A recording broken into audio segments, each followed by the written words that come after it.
house was made with many hands.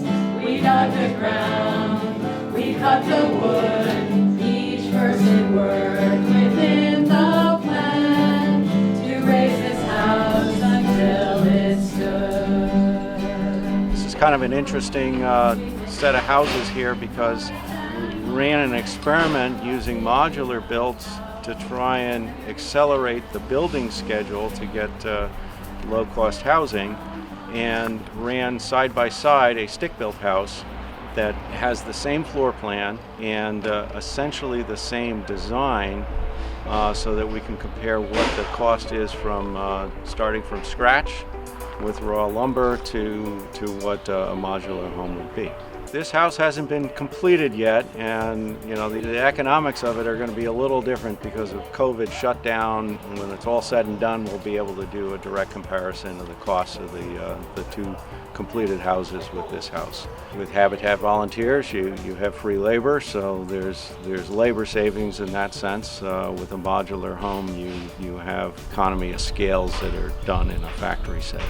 It's still an open book from a future standpoint on modular builds. We're still discussing that because there is some efficiency in speed to have pre-constructed houses. So there are some differences that had to be in place. The foundation differences are there. The roof pitch is a little different, which isn't that significant, but with a stick-built house we used standard roof pitch for shingles, whereas the modular homes, they had a rubber roof on that, so the pitch is a little lower, and I think actually some of that was due to the transportation requirements of being able to deliver a modular house with a roof pitch. So another thing that's common with the three of the houses is they all have solar panels, and they have the similar heating systems with a mini split. It's a heating and cooling system, and there's a heat exchanger system. I think it's called an ERV, Energy Recovery Ventilator,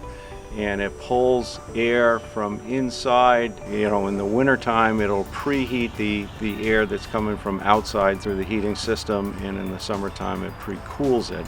So the solar panels are producing more energy than they're using. And then all the appliances are energy efficient rating. And that's part of the philosophy of these designs, is to make them energy efficient, small footprint, which improves that, and relatively small lot size. As everybody has experienced, COVID had a major disruption on the progress that we could make in building this house. So we were building up through the March timeframe, then we basically had to shut down completely and did not start up again until the second week of June.